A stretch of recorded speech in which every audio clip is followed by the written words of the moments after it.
Ok. Amigos de Radio Victoria, ojo con eso, televisión, estamos para conversar con José, ¿qué es José? Manuel, José José Manuel Manuel, Cerno, Manuel José Manuel Cerda. Cerno. Es que tengo José Manuel, después tengo a Teodoro, ¿no? Hoy he hecho 5 entrevistas, pero mira, José Manuel Cerda, tu segmento es toda la semana conmigo y el tema económico, la gente sabe pues que es el área Ajá. fundamental que manejamos, pero hoy tenemos como invitado a Trino Márquez, sociólogo de la Universidad Central de Venezuela, profesor allí, muy Ujú. meritorio y muy bien calificado para hablar con nosotros, pero no ha podido entrar porque, como que me comentaste, pues tuvo una emergencia La- allí momentánea, las pero ya comunicaciones están un poquito lentas. en Venezuela está un poco lenta, pero pueda que Sí. entre. Entonces, mientras tanto, vamos nosotros a analizar un poquito el proceso político, Ok, pero no el ok, de proceso acuerdo. político histórico, porque ya sabemos que en 20 años ha sido un fracaso. El problema es que Es se correcto. requiere de un cambio de sistema y la sociedad civil sin líderes políticos al frente, solamente Sí, líderes gremiales, sobre todo de educación, el sector ok. metalúrgico, y pronto se le van a sumar los universitarios. Está entrando Trino. Está entrando Trino, ok. Entonces, tal vez nos esté oyendo, tal vez no, pero si no, pues le reiteramos el punto.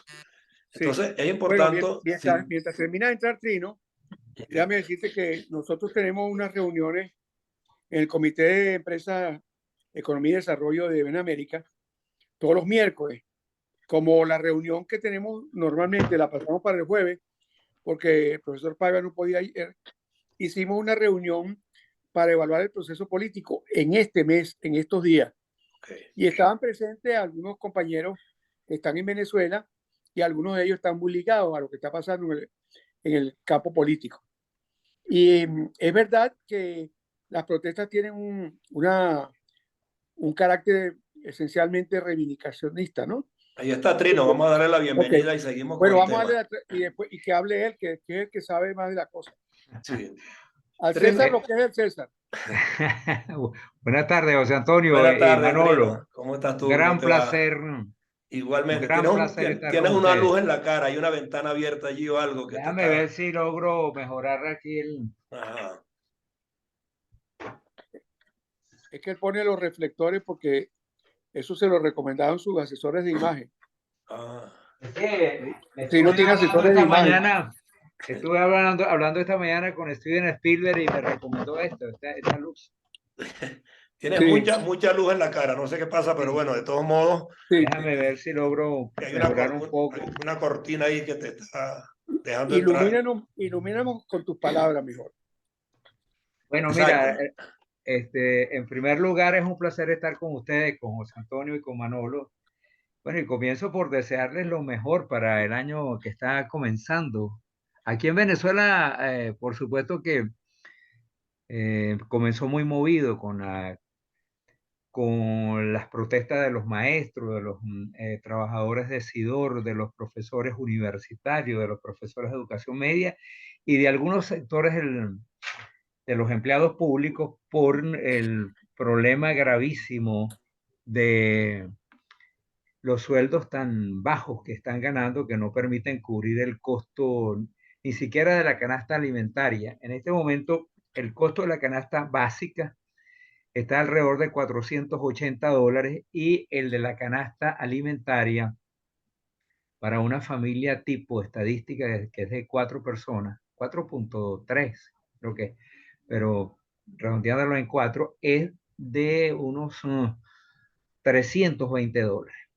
Y los empleados públicos, los docentes universitarios y en general los docentes del magisterio no ganan esa cantidad, ganan mucho menos, ganan un tercio o un quinto de esos volúmenes. Entonces, la inflación además durante el último tercio del año pasado, del año 2022, fue muy acelerada. El gobierno había logrado controlar la inflación hasta el primer semestre del año 2022, pero a partir del segundo semestre el ritmo de crecimiento de los precios volvió a ser muy intenso porque Ya se habla de eh, hiperinflación. Sí, bueno, todavía no, y ojalá no entremos, pero El sí, dólar está hoy a 20 oficialmente. ya pasó de 20, sí. Además, mira, entre enero y junio del año pasado, el deslizamiento del bolívar devaluación fue como de 25%, pero entre el 1 de julio y el 31 de diciembre, la devaluación fue como de 700%. Entonces, Barbaridad. al final, bueno, calculen ustedes, al comenzar enero del año 2022, la relación entre el bolívar y el dólar estaba alrededor de 4.40, 4.50 y llegó cerrando en 19. O sea, calculen ustedes la devaluación cuánto fue, Trino, el pero fíjate, brinco. antes la inflación se medía semestralmente, ahora es día a día. Claro, claro, porque es que el ritmo de los precios aquí en Venezuela, seguramente Manolo sabe mucho más de esto que yo, pero aquí en Venezuela la inflación está atada al comportamiento del dólar, porque esta es una economía dolarizada de hecho. Pero Trino, Nadie lo... discúlpame que te interrumpa. Lo más importante para nosotros, en tu caso, es hablar de política, Ok, porque tú eres analista político y eh, lo que quisiéramos, por ejemplo, mi pregunta básica es, ¿puede esto llegar a conectarse, siendo reivindicacionismo y problemas sociales, puede llegar a conectarse con la crisis política y producir una especie de tormenta perfecta durante el año? No sé si el 23 de enero, pero el 23 de enero tiene mucha fuerza.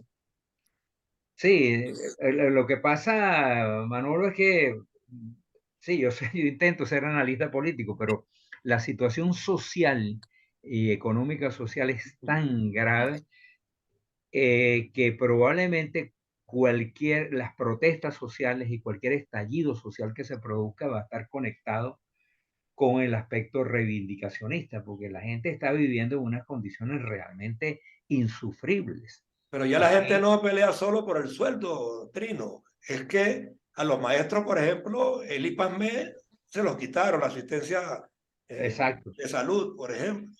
Y el seguro de vida, seguro de hospitalización, Seguro. cirugía y maternidad, yo creo que puede estar cubriendo alrededor de $100 o 150 en el mejor de los casos. Entonces, para volver a la pregunta que nos plantea Manolo, que me plantea Manolo, yo creo que el, hay una protesta, hay una oposición, para decirlo con más precisión, una oposición social que está desbordando la naturaleza de los líderes políticos.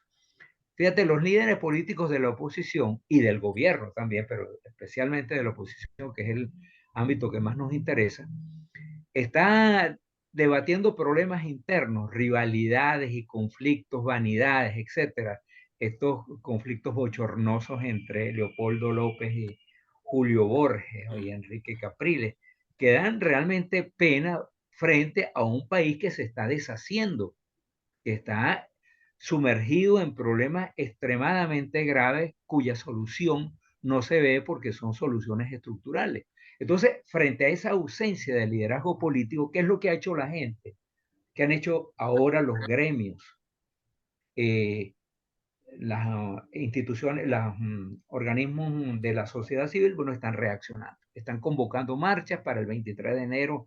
Hay una gran marcha que se pretende que sea nacional para exigir un conjunto de reivindicaciones y derechos que tiene la gente y que no es que han sido vulnerados, es que han sido decapitados, porque aquí la gente no tiene suficiente para comer, no tiene suficiente para atender las necesidades en el campo de la salud, no tienen cómo alimentar a los niños. Aquí hay 2/3 de la población que está comiendo 2 veces al día y la calidad de la alimentación es muy precaria. Entonces, para que se produzca, Manolo, ese estallido social o esa revuelta social en gran escala, es necesario que haya una conexión entre el liderazgo político y el liderazgo social, entre la protesta política y la protesta social.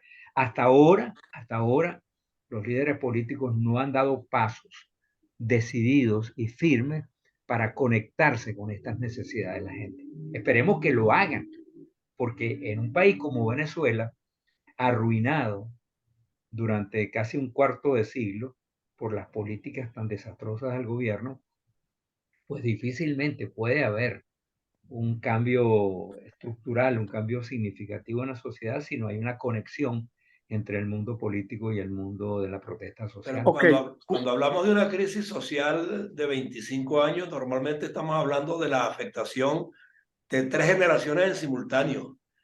La que estuvo viviendo de alguna manera, pues en forma regular, perdió una cantidad de ventajas. Perdieron propiedades, perdieron oportunidades de trabajo, muchos se tuvieron que ir. Hay otra que estaba emergiendo, que tenía más o menos una edad intermedia de 18, 17 años. Ajá. No se habían terminado de profesionalizar de forma completa, ni tenían experiencia laboral, también tuvieron que irse. Y la última, pues de 20 años, de 1 a 20 años, pues que definitivamente están ausentes de todo lo que es oportunidades de todo tipo, ¿no? Entonces son Así 3 es. generaciones las que se han afectado. Ayer leía yo que en Venezuela hay aproximadamente 500 a 600 mil adultos mayores viviendo en soledad dentro de Venezuela, según una estadística que yo no sé quién la hizo, pero es creíble. Sí, Eso es un sí, drama, ese es un drama que, o sea, no tiene tamaño. sí, esa es una realidad. Yo no conozco exploraciones de ese tipo, pero estableciendo conexiones entre distintos indicadores se puede llegar a esa conclusión, porque el número de jóvenes que ha emigrado es es el segmento poblacional más alto que hay, y muchos de esos jóvenes se han ido y han dejado a sus padres aquí en Venezuela, o dejaron a sus padres con los niños, con los nietos de esos padres. Entonces, la situación es realmente complicada porque ese bono demográfico que nosotros tuvimos en el pasado, cuando teníamos un promedio de edad entre 25 y 26 años, se ha perdido. Completamente. Ahora se ha perdido mira, totalmente Trino, porque, perdón, ajá, pero una pregunta. ¿Por qué nadie, y cuando te digo nadie, me siento yo mismo culpable, pero mm, yo no estoy en el medio pues, de la información, especialmente porque los economistas no le dicen a la gente que el sistema actual, ese que tú hablas de la estructura, no puede responder? Es decir, por mucho que ellos manifiesten, el Estado no puede cambiar una realidad que es la gran, digamos, la, la gran erosión que tuvo la economía venezolana como consecuencia de la caída de la industria petrolera. Es decir, no hay recursos, no hay recursos desde el punto de vista del aparato económico que permitan que tú mejores sustancialmente esos salarios que están ahorita. Porque eso y la hiperinflación vienen de lo mismo, vienen de exacto. simplemente de la incapacidad de la economía para producir excedentes. Y a la par de eso, entonces tienes el problema de que el gobierno actual no tiene posibilidades de ningún tipo de negociar para hacer lo que podría llamarse una corrida de arruga, es decir, un refinanciamiento, un refrescamiento de todas las cuentas nacionales, pues, ¿a partir de qué? A partir de un financiamiento externo que te permita recuperar parte del aparato productivo, etcétera.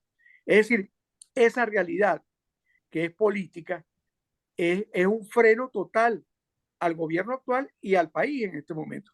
Es decir, la inminencia del cambio ya no es un problema político solamente, es un problema socioeconómico y es un problema de ¿cómo se llama?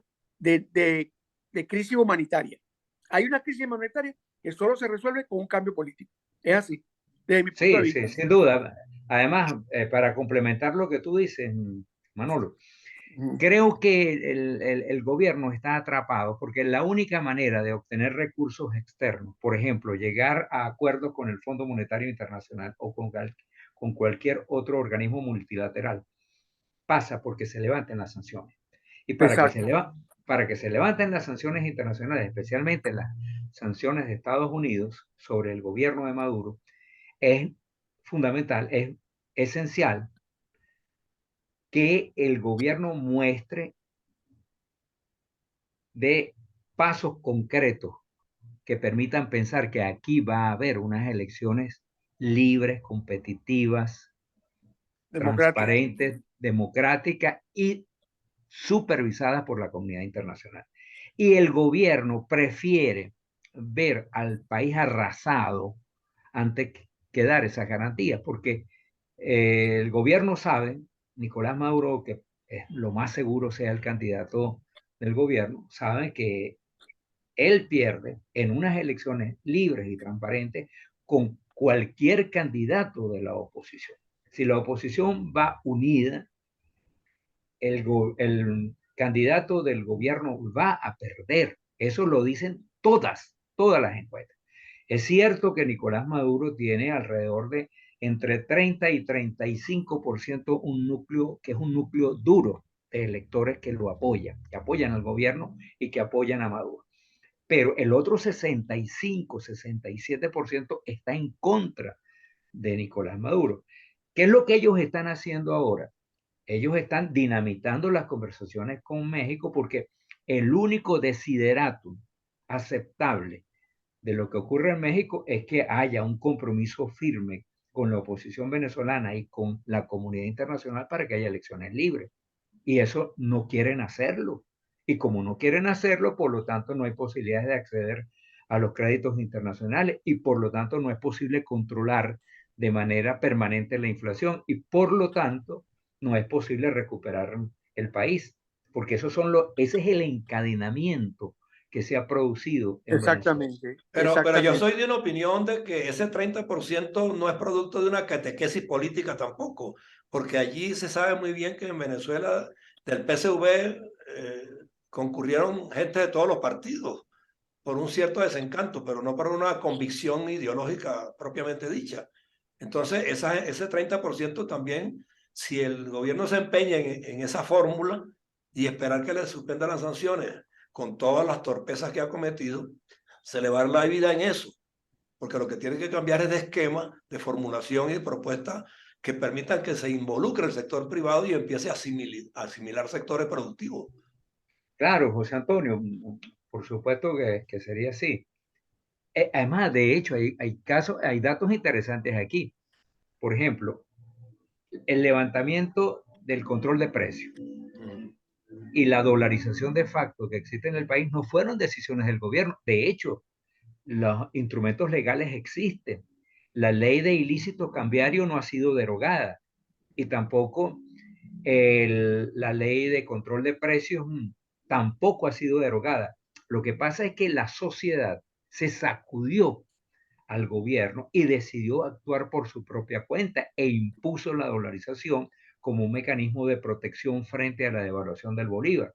Eso ocurrió en la práctica y al gobierno no le quedó otra alternativa que hacerse el desentendido, porque comenzó a observar que los indicadores económicos mejoraban. Pero no hubo una política, de hecho no existe una política coherente definida por parte de los ministerios de economía que existen en el país ni por el gabinete económico. Entonces, Pero eso nadie se, está proponiendo tampoco un programa alternativo que permita de alguna manera, o sea, sacar al régimen de ese eje y orientarlo en otra dirección, o por lo menos proponerlo para que cuando se cambie de sistema tengamos una fórmula adecuada para arrancar con buen impulso.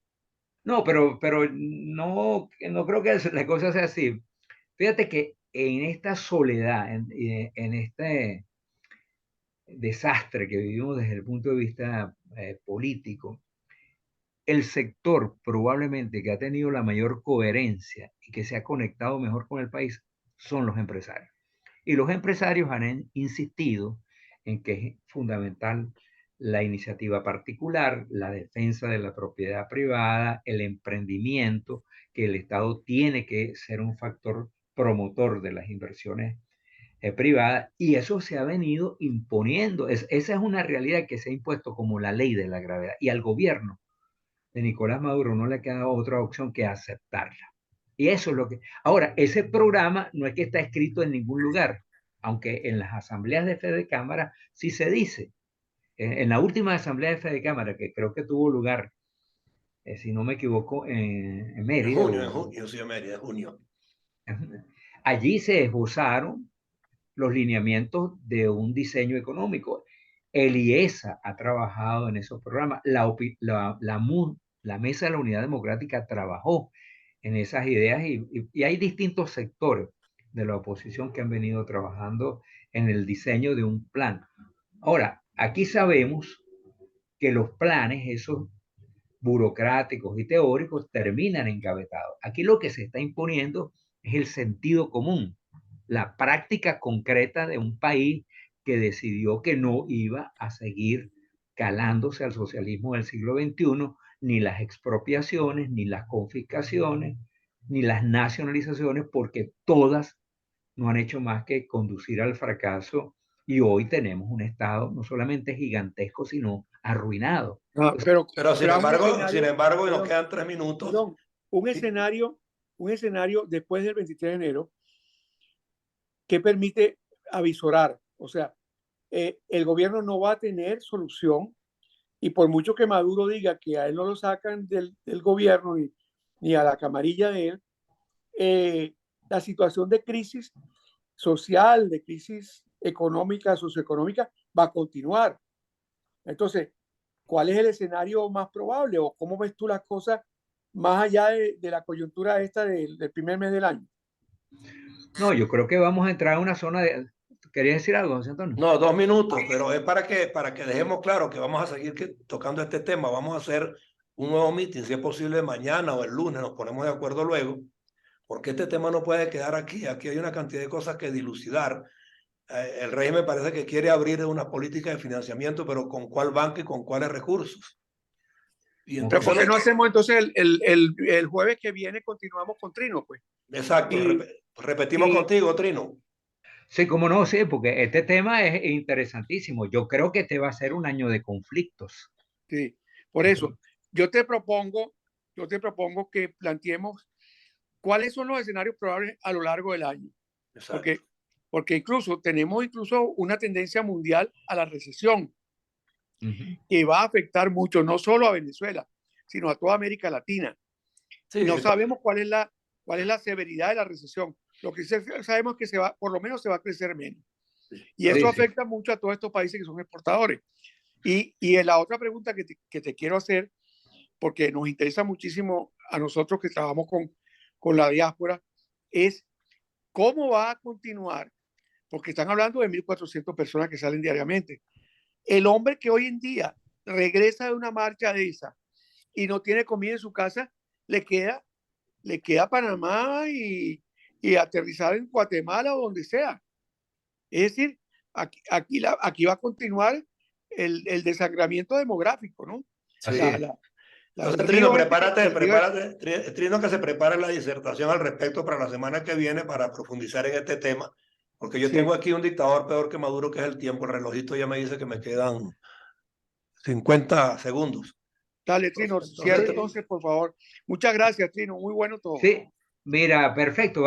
Creo que es un debate que vale la pena sostener y sí, la recesión mundial va a afectar a América Latina y desde luego a Venezuela y por lo tanto estamos frente a la posibilidad de que este sea un año desde el punto de vista social muy conflictivo y hay que prepararse para entender lo que está ocurriendo y lo que puede ocurrir. Bueno, en Radio Victoria y en Ojo con Eso Televisión tienes espacio abierto de ahora en adelante, Trino, las veces que quieras. Tú tienes mi número, si no tienes te lo voy a dar luego y yo le voy a pedir a José Manuel que me dé el tuyo, de manera que empiece a formar parte de esta plataforma comunicacional que es hemisférica, de manera regular con nosotros, pues semana a semana.